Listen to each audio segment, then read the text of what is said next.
नमस्कार मु श्रद्धांजलि सामंतराय। आज मु आपण को HIV एड्स विषय रे किसी सचेतन करने आपण सामना को आसी अछि। आपण माने समस्ते जानथिबे HIV एड्स केते मारात्मक रोग। ए HIV एड्स विभिन्न प्रकार माध्यम रे आमको स्प्रेड होता है।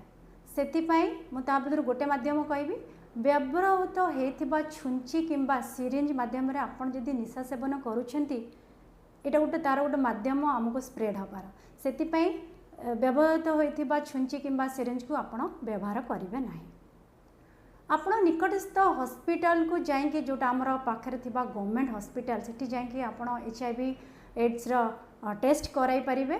ता छड़ा ICTC माध्यम रे ब्लड टेस्ट मध्य कराई पारिबे। मने रखंतु ए HIV एड्स को आमे दूरे रहबा पई का जो जो माध्यम गवर्नमेंट तरफ आमको दि जाउछि आमे ताको करिबा पालिबा दरकार। एमती कि आमे जदि सुरक्षित रहबा आम सहित आमर देश सुरक्षित रहबा आमर राज्य सुरक्षित रहबा।